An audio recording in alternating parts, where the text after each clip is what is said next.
Stepping up to the couch, it's Brian, who led the league last season in cracked screens. But with his new athletic case, it looks like that won't be the case. Touchdown, Brian!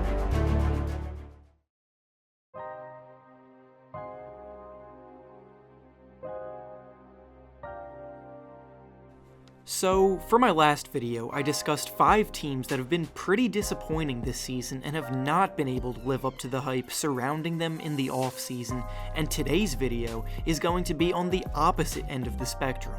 Continuing on the theme of checking back in on how teams are doing compared to their projections, today we will be discussing the 5 teams surprising the most.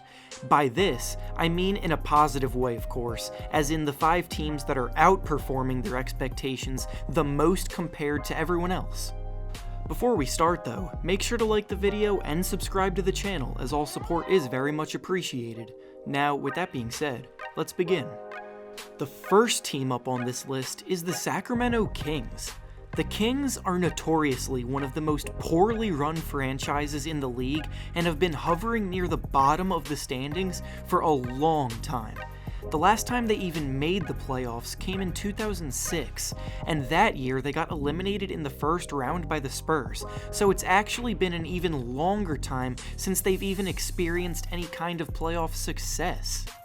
Since then, they have become known for their terrible management decisions, drafting poorly, and quite simply not being able to build a winner in an excruciating amount of time. They had DeMarcus Cousins, who has arguably been the best center in the league over the past few years, and didn't get enough talent to make the playoffs with him. They have also had 9 different coaches since their last playoff appearance, which is just embarrassing.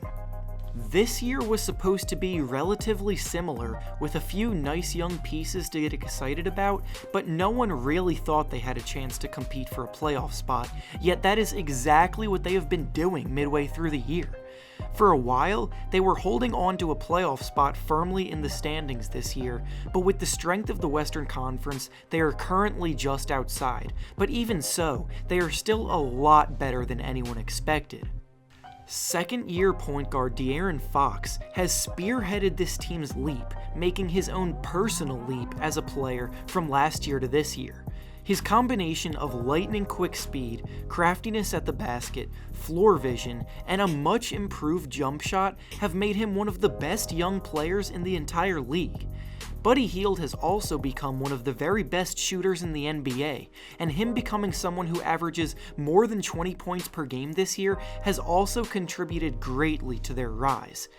There are many other players that have contributed to the Kings' play, such as Marvin Bagley, Bogdan Bogdanovic, Iman Shumpert, and Nemanja Bjelica too. They may not wind up sneaking into the playoffs this year, but moving forward, they definitely have a very nice core to build around. The next team up on this list of pleasant surprises is the Brooklyn Nets.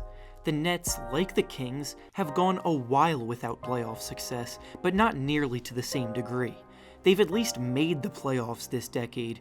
The issue is that after those appearances, they made a ton of mistakes and doomed themselves for years. They made one fateful trade with the Boston Celtics where they basically handed over 4 first-round picks in return for a washed Paul Pierce and a washed Kevin Garnett, and when those guys didn't pan out, they found themselves at the bottom of the standings without any top draft picks that usually come from it. Now though, with new management, new coaching, and a new attitude, they have put together a pretty solid squad full of cast-off role players, given up on young guys, and others coming out of nowhere to make a name for themselves. They are currently in 7th place in the East after almost nobody picked them to make the playoffs in the offseason, and they keep getting better and better with every game. The biggest names are D'Angelo Russell and Spencer Dinwiddie, who have formed one of the most underrated backcourts in the league. Russell is back healthy after a year struggling in that regard, and is playing the best basketball of his career. He's averaging career highs across the board, and has even started to become a bit of a leader. Dinwiddie just signed a 3-year extension with the team as a reward for him also playing great basketball. Their best player, Karis LeVert, was also having a major coming out party early in the year and showed serious star potential, but then he unfortunately got injured, and while there's a chance he returns this year, there's no guarantee. Additionally, Jarrett Jack has become a hidden gem from the 2017 draft, excelling as a rim-protecting, rim-running big that produces at a high level. Overall, the Nets may not have big-name star players, but they have a deep roster with numerous above-average rotation guys, and are exceeding all expectations as a result. The next team up on this list is the Denver Nuggets. Last year was supposed to be the year that the Nuggets made the leap to being a playoff contender when they signed Paul Millsap in free agency, but he was in and out of the lineup throughout the year because of injuries, and the rest of the team couldn't get it done without him. They did have a chance to make it in their final game against the Timberwolves in a winner-takes-the-final playoff spot situation, but they came up short.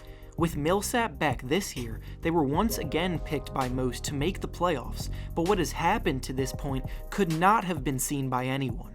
They currently sit at first place in an incredibly strong Western Conference midway through the season. The issue that plagued the team in the past was that they were a horrific defensive team, and that has actually been the biggest area of improvement for them this year.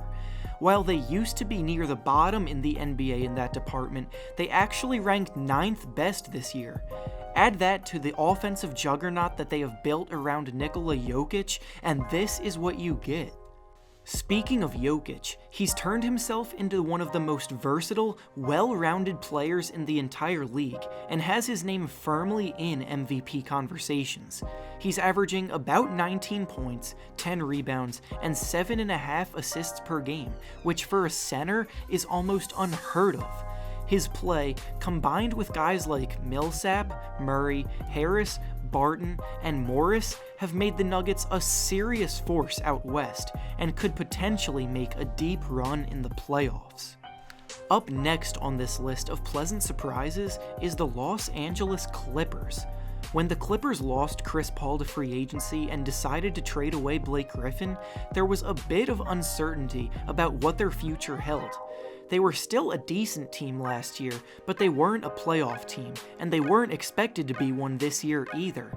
However, not only have they been just that, but they've actually been one of the stronger teams so far as a top 5 team in the conference standings. They may not have big-name stars anymore, but they have one of the deepest rosters filled with rotation-level talent and above-average production. Tobias Harris is playing like an all-star this year, scoring the ball at a high level and doing so in an incredibly efficient manner. Lou Williams is still giving the team a ton of production off the bench, as he has done throughout his entire career. Danilo Gallinari is also nearly averaging 20 points per game in a huge bounce-back year after a dreadful season last year. Montrezl Harrell has been an amazing spark off the bench as a big man, providing non-stop energy attacking the basket and the glass. Even the rookie Shai Gilgeous-Alexander has been surprisingly good early on, and has even won the starting point guard spot over Patrick Beverley. They might wind up being the best team in LA, which no one saw coming, and with a ton of cap space this summer, they have the potential to get even better. Last but not least on this list is the Indiana Pacers. The Pacers seem to be the forgotten team in the East, as the Celtics, Raptors, Bucks, and Sixers tend to get the majority of the attention. Whether it be because they're more fun, they play in a bigger market, or they have an MVP candidate to watch, they all definitely get more coverage than Indiana.